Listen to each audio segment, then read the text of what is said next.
पुण्यातील बिबवेवाडी येथील गंगाधाम चौक ते आईमाता मंदिर दरम्यानच्या रस्त्यावर मंगळवारी 11 जून रोजी झालेल्या भीषण अपघातात एका महिलेचा जागीच मृत्यू झालाय। गेल्या काही महिन्यांपासून या रस्त्यांवर वारंवार अपघात होत असून हा रस्ता आता नागरिकांसाठी जीवघेणा ठरतोय।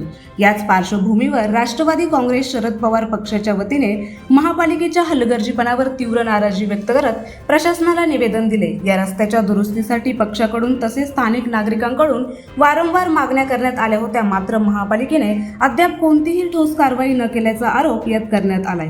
राष्ट्रवादी शरद पवार पक्षाच्या वतीने दिलेल्या निवेदनात या रस्त्याच्या विकासासाठी राबवण्यात आलेली निविदा प्रक्रियेत सत्ताधाऱ्यांचा हस्तक्षेप झाल्याचा आरोप करण्यात आलाय। निवेदनात म्हटले की संबंधित निविदा ही 20% कमी दराने आल्याने ती रद्द करून पुरेशी स्पर्धा न होऊ देता भाजप सत्ताधाऱ्यांनी त्यांच्या पसंतीच्या ठेकेदाराला काम मिळवून देण्यासाठी राजकीय दबाव टाकलाय।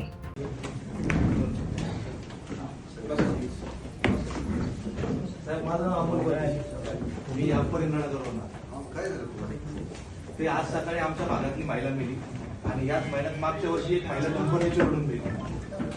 त्यामुळे साहेब तुम्ही मदतीची गरज आहे, 100% मदत करा। 2 मिनिटं बसा फक्त साहेब, तुम्ही खरंच तातडीने आमची दखल घ्या, कारण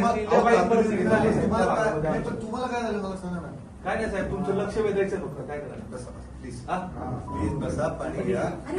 अरे अरे अरे नको साहेब नको, तुम्ही काहीतरी करा आमच्या लोकांसाठी, तुमच्या पाया पडतो। कारण काय झालं तर भाजपमुळे ना वाटोळ झाली, त्या रस्त्याचं मार्जिन खाली करायचं होतं, पण तुम्ही ते प्रक्रिया पूर्ण रद्द केली नाही केली ना साहेब, तेच झालं सगळं।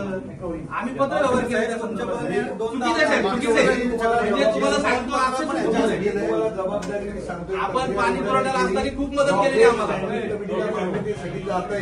पण वाईट परिस्थिती झाली विषय वेगळा आहे, तो उतारावरचा विषय साहेब। ट्रकला बंदी आहे साहेब,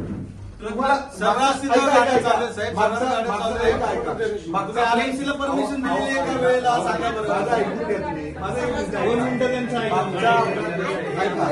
मागचा अपघात झाल्यानंतर माझ्या पत्राची कॉपी देतो मी। डीसीपी ट्रॅफिकला पत्र पाठवलेलं आहे की इथं धोकादायक परिस्थिती आहे, तुम्ही इथे जड वाहनांना बंदी घालावी। मी तुम्हाला आता 2 उपाययोजना इमिजिएट सांगतो। मला आजही बऱ्याच जणांचा फोन आला, नका ना कशाला करतो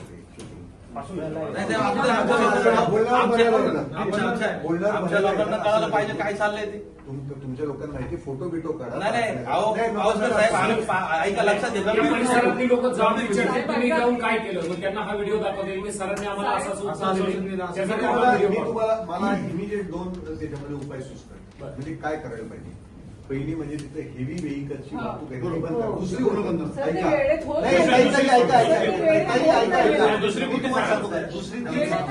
दुसरी त्याच संदर्भात आहे, आपण हाईट बॅरियर टाकतो माहिती का, मागच्या वेळेचा आम्ही पत्र दिलं सगळे 2 मिनिटं सगळे बोलणार।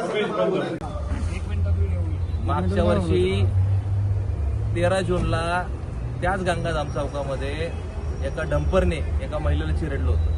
ती घटनेला वर्ष होत नाही, 2 दिवस बाकी असतात। आज सकाळी त्याच चौकामध्ये एका ट्रकने महिलेला चिरडलं। या गोष्टी वारंवार होतात, का होतात याच्या मागचं कारण काय की बाबा भारतीय जनता पार्टीचे जे काही स्थानिक आमदार आहेत त्यांच्या दबावाला बळी पडून जे काम 2024ला लागलं होतं, त्याची प्रक्रिया झाली होती सर्व पद्धतीची, ते काम रद्द केलं आणि रद्द करून तिथे पुन्हा फेरनिविदा काढायची, पुन्हा सगळं टेंडर काढायचं आणि ह्या सगळा मलई भारतीय जनता पार्टीच्या ठेकेदाराला मिळावा याच्याकरता निष्पाप लोकांचे जीव चालले।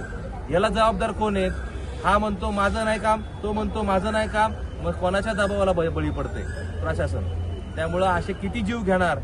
आमचे जीव घेत असाल तर आमचे असे हाल रस्त्यावर तिथं होतात ते दाखवण्याकरता आज पुणे महानगरपालिकेचे पावसकर साहेब यांच्या केबिनमध्ये जाऊन त्यांना जाब विचारला की आमच्या बरोबर असं का करताय।